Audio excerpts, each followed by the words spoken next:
గోవింద గోవింద గోవింద గోవింద.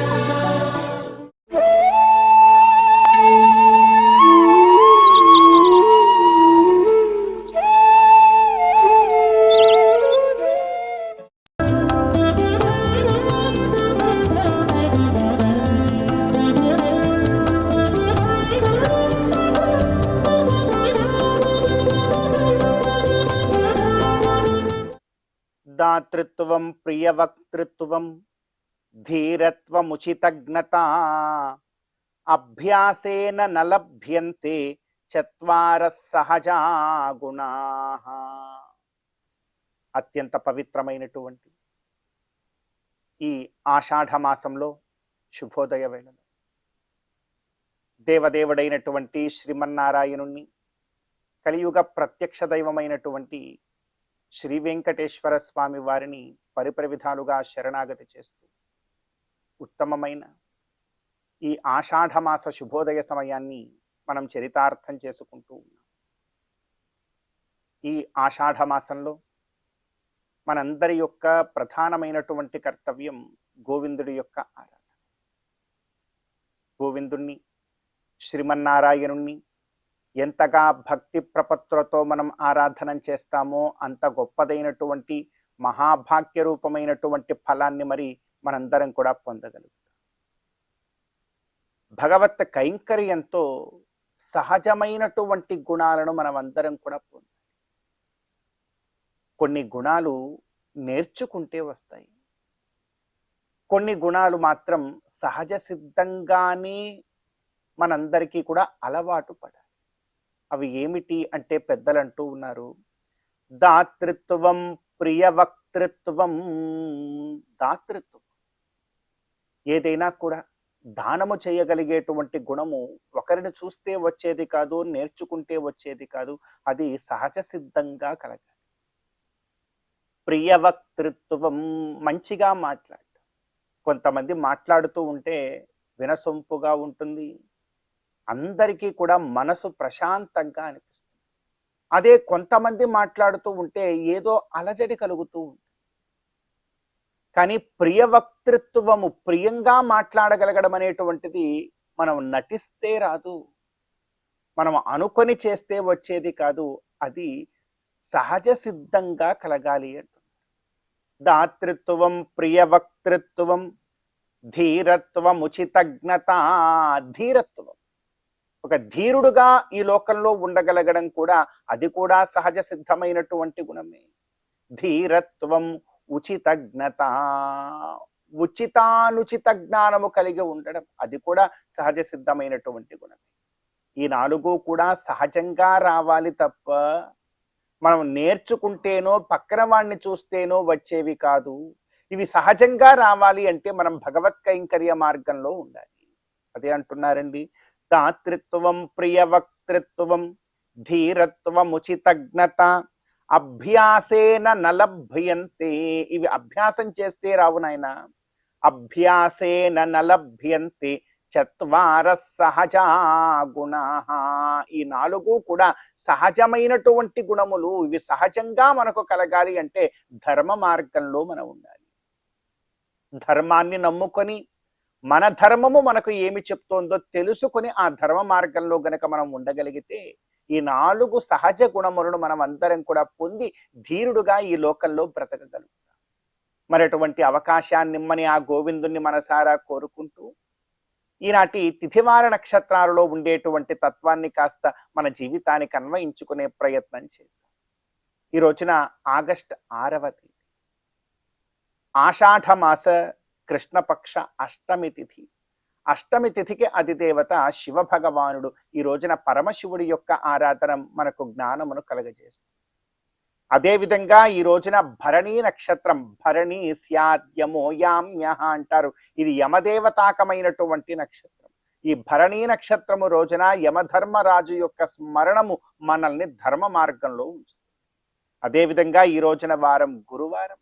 ఆదిత్యాది నవగ్రహాలలో గురుగ్రహారాధన గురునా దేహపుష్టిశ్చ బుద్ధిః పుత్రార్థ సంపద అను ఫలాలను మనందరికీ కూడా అందజేస్తుంది.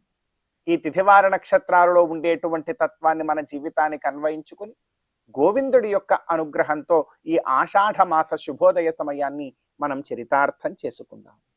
చందురుతోడ పుట్టిన సంపదల మెరుగవో కందువ బ్రహ్మల కాచే కల్పవల్లివో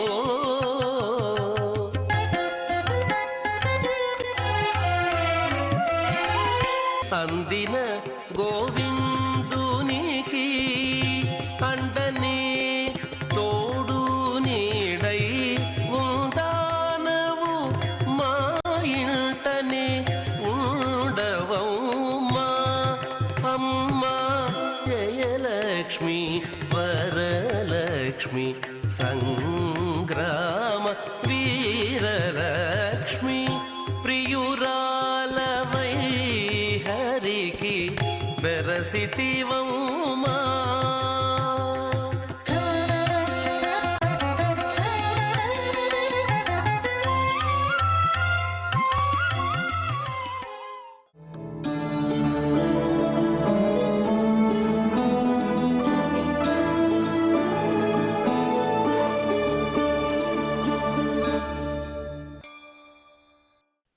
విగాహే యాపునం తీర్థం సాధు బృందావనే స్థితం నిరస్త జిగ్మగ స్పర్శే యత్ర కృష్ణ కృతాదరః.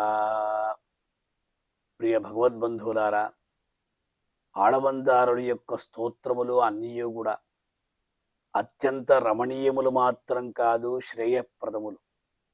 అందులో కాంతా చతుశ్లోకి ఒకటి. ఆ శ్లోకంలో ఆళవందారులు అమ్మవారి యొక్క వైభవాన్ని ఎలా కీర్తించారు అనే విశేషాన్ని తెలుసుకునే ప్రయత్నం చేద్దాం. శ్రీరిత్యేవచ నామతే భగవతి బ్రుమ కథం త్వాం వయమని మొదటి శ్లోకంలో చెప్పారు. అంటే అమ్మవారి యొక్క పేరు ఏమిటి? శ్రీహి అన్నారు. ఎన్నో పేర్లున్నాయి. ఇందిరా లోక మాతా మా కమలా శ్రీర్ హరిప్రియా అని అందులో శ్రీహి అనేటువంటి ఒక పేరు అమ్మవారి. ఎన్నో పేర్లున్నాయి. లక్ష్మీ అని పేరు ఉంది. అదే ప్రకారంగా అమ్మవారికి ఇందిరా అని పేరున్నది. లోకమాత, జగజ్జనని, ఎన్నో పేర్లున్నాయి. అందులో శ్రీ శబ్దానికి ఉన్నటువంటి వైభవం ఏమి? శ్రీ అనే శబ్దానికి ఇలా పెద్దలు చెప్తూ ఉంటారు, షకారము, రేఫము, ఈకార్, ఈ మూడు కూడా ఋగ్వేద, యజుర్వేద, సామవేదాన్ని తెలుపుతాయి. అంచేత మూడు వేదముల సారభూతురాలు అమ్మ. అలాగే శ్రీ అంటే మనమందరం కూడా ఆ శ్రీని ఆశ్రయించి ఉండాలి అన్నారు. శ్రీ అనే శబ్దానికి 6 రకాలైనటువంటి విత్పత్తుల్ని మనకు తెలియజేస్తూ ఉన్నారు. మొట్టమొదటగా శృణోతి, భక్తుల యొక్క మొరలంతటినీ కూడా, భక్తుల యొక్క గోడు, భక్తుల యొక్క కష్టాలంతా కూడా ఓపికగా వింటుంది ఆవిడ. అందువల్లే దయాస్వరూపిణిగా వెంకటేశ్వర స్వామివారి యొక్క దివ్యమైనటువంటి వక్షస్థలంలో వేంచేసి ఉన్నది. భక్తుల యొక్క కష్టాలను ఓపికగా ఎవరైతే వింటారో వారు శ్రీ అనబడతారన్నారు. సరే, విన్నటువంటి విషయాన్ని వదిలిపెట్టకుండా శ్రావయతి అన్నారు. ఎవరికి వినిపిస్తుంది అంటే తన భర్త అయినటువంటి, తన నాథుడైనటువంటి, తన కాంతుడైనటువంటి ఆ తిరువేంగడముడయాన్ శ్రీనివాస స్వామికి వినిపిస్తుందట ఆవిడ. ఏం వినిపిస్తుందండి అంటే, ఆ భక్తుడు, అమ్మ నేను చాలా పాపాలు చేశాను, ఎన్నో దోషాలంతా చేశాను, నన్ను కాపాడాలి, నీ భర్త కాస్త నిగ్రహం గలవాడు, అనుగ్రహ దృష్టి ఆయనకి లేదు, అందువల్ల నీవే ఎట్లయినా ఈ పాపాలంతా పోగొట్టేటట్టు, అదే ప్రకారంగా నన్ను అనుగ్రహించేది చెయ్యాలి అని చెప్తూ, ఆళ్వార్లు ఎలాగైతే ఆనాడు శరణాగతి చేశారో అదే ప్రకారము అమ్మవారిని శరణాగతి చేశారు. అమ్మవారు అక్కడపై వినిపిస్తుంది, స్వామి తెలియక తప్పు చేశాడు, అజ్ఞానంతో తప్పు చేశాడు, ఈ తప్పు చేయని వాడు లోకంలో ఎవరు ఉండరు, మీకు తెలియదా అంత మాత్రం. తప్పు చేసిన వాడిని నేనెందుకు, అతను దండించాలి, నేను అతడు శిక్షార్హుడు అని ఒక పట్టుతో ఉంటే ఏంది స్వామి శిక్షార్హుడు? మన ఇంట్లో ఉన్నటువంటి బిడ్డ తప్పు చేస్తే మనం క్షమించమా? అలాగే ఈ లోకమంతా కూడా నీ బిడ్డలే. త్వమేవ మాతాచ పితాత్వమేవ అన్న రీతిగా మనల్ని శరణాగతి చేస్తున్నారు వాళ్ళు. నీవు కాపాడకపోతే ఇంకెవడయ్యా కాపాడుతాడు అని అయ్యవారితో పోట్లాడుతుంది ఈ అమ్మ. అందువల్ల ప్రజలందరూ కూడా, భక్తులందరూ కూడా ఆ దేవదేవి అయినటువంటి దివ్యమహిషి అయినటువంటి అమ్మవారిని ఆశ్రయిస్తారు. ఇలా శ్రావయతిలా తరువాత మొట్టమొదటగా భక్తుల యొక్క కష్టాల్ని వింటుంది, భగవంతుడికి వినిపిస్తుంది. అలాగే భక్తుల యొక్క పాపాలను పోగొడుతుంది. అదే ప్రకారం భక్తులకు హితాన్ని కలిగజేస్తుంది. అలాగే తన యొక్క గుణముల చేత అంతటా కూడా ఆవరించి ఉంటుంది. ఈ ప్రకారంగా ఈ అమ్మవారు ఏం చేసి ఉన్నారు. అందువల్ల శ్రీనిత్యేవచ నామతే భగవతి అన్నారు. శ్రయంతీం శ్రీయమాణాంచ శృణ్వతీం శృణతీమపి అని కూడా శృణాతి నిఖిలేర్ జగత్ అన్న రీతిగా అమ్మవారు అంతటా కూడా వేంచేసి ఉంటారు. లక్ష్మీ అనే శబ్దానికి లక్ష్యతే అనయా సర్వమితి లక్ష్మి. ఆవిడ చేత అన్నీయు చూడబడదు. అన్నీయు అంటే ఈ సమస్త లోకాలంతా కూడా ఆవిడ యొక్క కనుసైగలోనే ఉంటుంది. యస్యాహ వీక్ష్యముఖం తది ఇంగిత పరాధీన విదత్తే అఖిలం అన్నారు. అంటే భగవంతుడు కూడా సృష్టి స్థితి లయాదులు చేసే సందర్భంలో ఒక్కసారి అమ్మవారిని చూస్తాడు. అమ్మవారి యొక్క సైగను అర్థం చేసుకుని అమ్మవారి యొక్క అంగీకారిభిర్ ఆలోకై సార్థయత్యే కృతోంజలి అన్న రీతిగా శ్రీ అయి సమస్త చిదచిద్వస్తు శేషినే శేషసాయినే అన్న రీతిగా ఆ భగవంతుడు ఎటువంటి పనులు ఆచరించడానికి సిద్ధమైనా కూడా ఆ సమయంలో అమ్మవారి యొక్క అనుమతి, అతను కూడా అనుమతిని తీసుకుంటాడు. ఇదే శాస్త్రం, ఇదే సిద్ధాంతం. కనుక అటువంటి తల్లి శ్రీనిత్యేవచ నామతే భగవతి భగవతి అన్నారండి. భగవంతుడు ఆయన, ఈవిడ భగవతి. భగవంతుడు అంటే జ్ఞాన శక్తి బల ఐశ్వర్య వీర్య తేజాంసి అశేషత భగవత్ శబ్దవాచ్యాన్ని వినాహేయేర్ గుణాదిభి అన్న రీతిగా జ్ఞానశక్తి బలైశ్వర్యాలు కలవాడు. అంటే షడ్గుణ సంపన్నుడు భగవానుడైతే ఈవిడికి కూడా అన్నీ ఉన్నాయని మనకు శాస్త్రం తెలియజేస్తుంది. కనుక ఇటువంటి అమ్మ మనకు తిరుమల క్షేత్రంలో దేవదేవుడైనటువంటి శ్రీ వెంకటేశ్వర స్వామివారి వక్షస్థలంలో ఇద్దరు అమ్మవార్లు వేంచేసి ఉంటారు. అమ్మవారికి కూడా అష్టోత్తరం ఆ అర్చన జరుగుతూనే ఉంటుంది ప్రతినిత్యం కూడా. శుక్రవారం నాడు అమ్మవారికి కూడా స్వామివారితో పాటు అభిషేకం కూడా జరుగుతుంది. ఎందుకు శుక్రవారంలోనే వెంకటేశ్వర స్వామి వారికి అభిషేకం చేస్తున్నారంటే కారణం, ఇద్దరు దేవేరులు అక్కడ మంగళ భూతులైనటువంటి ఇద్దరు దేవేరులు వేచేసి ఉన్నారు కనుక ఆ దేవేరులకి ప్రాధాన్యం ఇవ్వాలి, ఆ వక్షస్థల లక్ష్మికి ప్రాధాన్యం ఇవ్వాలనే ఉద్దేశ్యంతోనే అలనాడు భగవద్ రామానుజుల వారు శుక్రవారం నాడు అభిషేకాన్ని ఏర్పాటు చేశారు. కనుక అటువంటి దయాదేవితో వేంచేసి ఉన్నటువంటి శ్రీ వెంకటేశ్వర స్వామి వారి యొక్క దివ్య పాదార విందాలని ఆశ్రయించి మనం అందరం కూడా తరిద్దాం. ఓం నమో వెంకటేశాయ. 16 పన్నెలతో బంగారు పతిమా చెదరని వేదములా చిగురుబోడి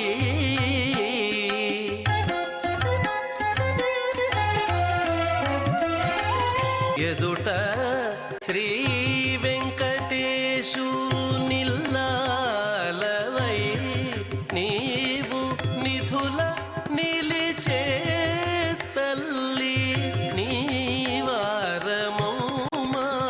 అమ్మా జయలక్ష్మి వరలక్ష్మి సంగ్రామ వీరలక్ష్మి ప్రియురాలవై హరికి వెరసితివమ్మా అమ్మా జయలక్ష్మి వరలక్ష్మి సంగ్రామ వీరలక్ష్మి వర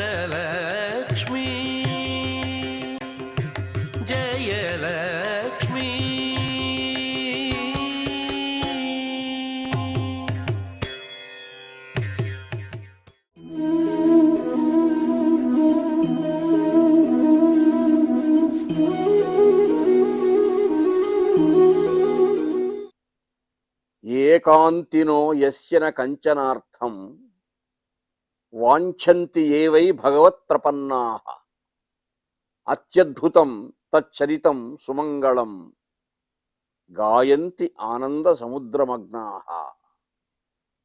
శ్రీమద్భాగవతంలో గజేంద్రమోక్షణ సన్నివేశంలో గజేంద్రుడు మొరపెట్టుకున్నటువంటి అంశాలలో ఈ అంశం కూడా ఉన్నది. ఏమిటంటే, పరమాత్మ త్రికరణ శుద్ధిగా నిన్ను విశ్వసించి నీ పాదపద్మములను ఆశ్రయించినటువంటి భాగవతోత్తములు వాళ్ళు కోరుకునే అంశం ఏమిటంటే, ఇతరేతరమైనటువంటి ఏ చింతనము లేకుండా నీ భజనలోనే, నీ సంకీర్తనలోనే, నీ గానాలాపంలోనే ఉండాలి. ఇతరత్ర ఆ సంకీర్తనలు చేసినందుకు, గానం చేసినందుకు ప్రయోజనాలు ఆశించవలసిన అవసరం లేదు. ఆశించినా ఆశించకపోయినా ప్రసాదించడానికి నువ్వు సిద్ధంగా ఉన్నావు అనే ప్రగాఢమైన విశ్వాసాన్ని గజేంద్రుడు వ్యక్తం చేశాడు. ఇక్కడ భక్తులకు ఏమిటి ఆనందం అంటే, పరమాత్మను కీర్తించడమే ఆనందం. నిన్ను చింతించుచు పాడుచున్ పొగడుచున్ నీ దివ్య చరిత్రములు వినుచున్ చూతురుగాక లోకులు ఇతరాన్వేషంబులంజూతురే ఘన దుర్జన్మ పరంపరాహరణ దక్షంబై మహాయోగి వాగ్వినుతంబైన భవత్ పదాబ్జయుగమున్ విశ్వేశ విశ్వంభర అని పోతన్న గారు కూడా ఒక చోట అంటారంటే, పరమాత్మను కీర్తించడంలో ఉన్నటువంటి ఆనందాన్ని ఏ భాగవతోత్తముడు చెవి చూస్తూ ఉన్నాడో అటువంటి వాడు ఏకాంత ప్రియుడవుతాడు. అంటే ఏకాంతంలో ఉండటం వల్ల ఎవరు ఆయన్ను ఇంకా ఇతరత్ర ఆయన ఆలోచన శక్తిని మళ్లించే అవకాశం లేదు. ఆ భాగవతుడు ఏకాంతాన్ని కోరుకుంటాడు, తాను వియుక్త స్థలవాసాన్ని కోరుకుంటాడు, ఆనందంగా పరమాత్మను కీర్తిస్తూ ఉంటాడు. అత్యద్భుతం తచ్చరితం సుమంగళం. పరమాత్మ యొక్క చరిత్రం ఎటువంటిదంటే, అద్భుతాలలో అద్భుతమైనటువంటి చరిత్ర పరమాత్మ చరిత్ర. అన్నమాచార్యుల వారు చెప్పినట్టుగా, చలరేగిన ఈ శ్రీ వెంకటేశుడు, సిరులొసగే ఈ శ్రీ వెంకటేశుడు, జిగివించిన ఈ శ్రీ వెంకటేశుడు, బంగారు మేడలలోన పరమాత్ముడు వాడు, సింగారాలు మీరు మీరు చేయరే చిరులు అని. కొంతమంది భక్తులకు సంపదలిచ్చి పోషిస్తూ ఉన్నాడు, కొంతమంది భక్తులను చెలరేగి కాపాడుతూ ఉన్నాడు. ద్రౌపది మాత ఆశ్రయించింది అమ్మవారు. అప్పుడు ఇంకా ఆలస్యం చేయడానికి వీలు లేదు, మానభంగం జరగకూడదు, ఆ క్షణమే కాపాడాలి. అలా చెలరేగి రక్షించాడు కొంతమంది భక్తుల్ని. అత్యద్భుతం, అది అద్భుతమైనటువంటి అంశం. కుచేరునికి వెంటనే సంపదలు ఇచ్చాడు. ఆశ్రయించిన కొంతకాలానికి సంపదలు ఇవ్వడం కాదు. ధర్మరాజు పాండవులు 12 ఏళ్ళు వనవాసం చేసి 1 ఏడు అజ్ఞాతవాసం చేస్తే అన్ని రోజులు ఆ పరమాత్మను భజిస్తూ ఆశ్రయిస్తూ ఉంటే చివరకు రాజ్యం వచ్చింది. కుచేరునికి అట్లా కాదు, ఆయన అడగలేదు అసలు, ఆయన ఏ సంపదలు కోరలేదు, కానీ ఆయన అడక్కనే ఇచ్చాడు పరమాత్మ అన్నీ కూడా. అలా చెలరేగిన ఈ శ్రీ వెంకటేశుడు పూర్వావతారాల్లో గారు ఈ అవతారంలో కూడా జిగిమించిన ఈ శ్రీ వెంకటేశుడు, ఆ దేదీప్యమాన దివ్యమంగళ మూర్తి ఎప్పుడు ఎవరికి ఏ సంపదలు ఇస్తాడో ఎవరికి తెలియదు, ఎవరిని ఎలా అనుగ్రహిస్తాడో ఎవరికి తెలియదు. అదే అత్యద్భుతం చచ్చరితం సుమంగళం వాంఛంతి ఏవై భగవత్ ప్రపన్నాః. సంకీర్తనం చేసే భాగవతోత్తముని యొక్క మనస్తత్వం ఎలా ఉంటుందంటే, ప్రపన్నుడై ఆశ్రయిస్తాడు. పరమాత్మ కామ క్రోధ మోహ లోభమోహ మదమాశ్చర్యాలను జయించే శక్తి నాకు లేదు, బహిశత్రువులను జయించే శక్తి నాకు లేదు, నా శక్తియుక్తులని నీవే, నీవే ఆ చైతన్యాన్ని నాకు ప్రసాదించి ఈ జీవన భారాన్ని వహించు. నా జీవన ప్రస్థానంలో నేను పురోగమించే ప్రతి అడుగులోనూ కూడా నీ యొక్క కరుణా కటాక్షం లేకపోతే నేను ఏమాత్రము నా యొక్క ప్రదర్శన చేయలేను అని. అది భగవత్ ప్రపన్నాః. ప్రపన్నుడు అంటే దీనుడై పరమాత్మను ఆశ్రయించువాడు. అపరాధిని నేనైనాను, కృపగలవారికి కపటము లేదు అంటాడు అన్నమయ్య. అలాగే దీనుడను నేను, దేవుడవు నీవు అంటాడు. ఆ అంశాన్నే గజేంద్ర మోక్షణ ఘట్టంలో అటు వ్యాస భగవానుడు ఇటు పోతన్న గారు ఎంతో అద్భుతంగా వర్ణించారు.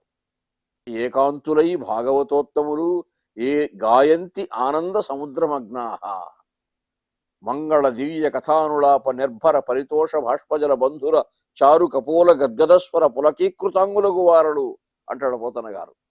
ఆ సంకీర్తనం చేస్తూ చేస్తూ పులకీకృతాంగులై పరవశించి ఆ పరమాత్మ తత్వాన్ని మహత్వాన్ని మనసులో భావించినటువంటి వారు ఇటువంటి భక్తులు ఎవరయ్యా అంటే గోపికలు, ప్రహ్లాద నారదాది పరాశర పుండరీకాదులు, సనక సనందనాదులు, అటువంటి వారు ఆ విధంగా పరమాత్మను ఆశ్రయించారు. ఆ విధంగానే భాగవతోత్తములు భక్తులు అయినటువంటి వారు, దాసులైనటువంటి వారు ప్రపన్నులై దీనులై ఆ పరమాత్మ యొక్క పాదపద్మాలను ఆశ్రయించాలి అన్న భావనతోనే మహాకవులు ఆచార్య పురుషులు మనకు ఇటువంటి దివ్య ప్రబోధాలు అందించారు.